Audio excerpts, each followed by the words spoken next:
급성신부전의 사진입니다. 예후 및 합병증입니다. 신부전 자체의 치료에도 많은 발전이 있었으나 경과는 여전히 좋지 않아서 신부전 발생 후 평균 5년 생존율은 남자가 35%, 여자가 50% 정도로 낮습니다. 합병증은 여러 종류의 부정맥이 나타날 수 있으며 뇌졸중이나 급사도 가능합니다.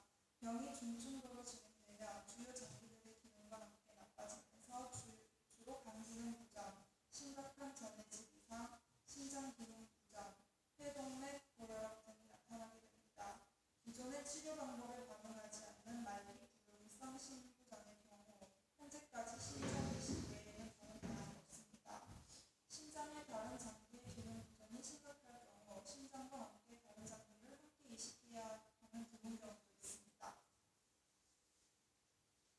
치료 방법입니다. 급성이냐 만성이냐에 따라 치료 방침은 다릅니다.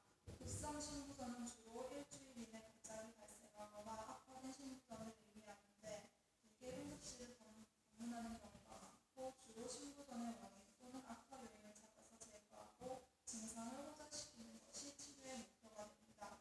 만성 신부전에서는 신부전에 대한 신체의 보상작용으로 과도하게 교감신경 및 호르몬 개가 활성화되는데 이는 병이 진행하는 중요한 원인으로 이를 차단하여 심장 기능의 점진적인 기능 저하를 막는 것이 치료의 목표가 됩니다. 먼저 급성신부전의 치료입니다. 급성신부전이 의심되는 환자가 응급실에 도착하면 진단 과정과 동시에 신부전의 원인 악화 요인을 감별해야 합니다. 중환자실에서 집중 모니터링을 시행할지 아니면 일반 병실로 입원하여 치료할지 여부는 환자의 상태에 따라 달라집니다. 중환자실에서 환자의 혈압적 상태를 모니터링할 때에는 스완 방치 도관을 목이나 흉부의 증대를 통해 심장을 골라 폐동맥까지 삽입하는 비교적 침습적인 시술을 종종 시행하기도 합니다.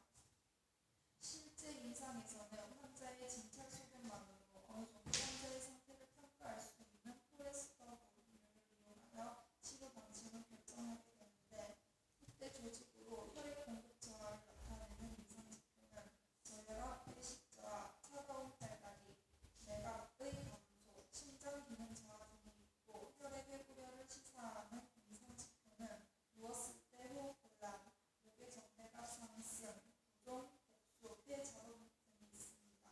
급성 기의 치료에는 같은 약제라도 주로 정맥제제가 사용되는 경우가 많습니다. 내과적 치료입니다. 저염식, 분면, 분주, 규칙적인 유산소 운동, 고혈압, 당뇨 및 고지혈증의 치료는 모든 신부전 환자에게 시행되어야 하는 기본적 치료입니다. 활동이 가능한 안정된 신부전 환자는 적당한 휴식과 함께 일주일에 3-4회 정도 운동하고 운동은 걷기나 자전거 운동 등을 통하며 역기를 드는 긴장성 운동을 피하도록 합니다. 신부전 증상이 있는 경우에는 운동을 제한하는 것이 좋습니다. 만성 신부전 환자의 수명을 연장시킬 수 있다고 알려진 약제는 신경 호르몬 계통의 활성화를 억제하는 안지오텐신 저항효소 억제제가 안지오텐신 2 수용제 차단제 약제, 베타파전제, 그리고 알도스테론 비량제가 있고 이들은 환자의 상태에 따라 조심스럽게 투여되어야 합니다. 수명 연장의 효과는 없지만 증상을 완화시킬 수 있는 약제로는 인제, 질산염 및 파브랄라진 등의 혈관 확장제, 디옥신, 고부타민과 같은 강심제 등이 있습니다. 이뇨제는 급성신부전이나 악화기의 신부전에서 혈액의 오열로 인한 증상을 개선하는 데 효과적이며 가벼운 신부전에서도 영분의 제한과 같이 사용할 때 증상의 호전이 가능합니다. 신부전에서 심간세동이 있거나 수축 기능이 심각하게 저하되어 있을 때는 디옥신을 사용하여 맥박수 조절이나 수축 기능을 보조하는 효과를 얻기도 하며 대개 혈전으로 위한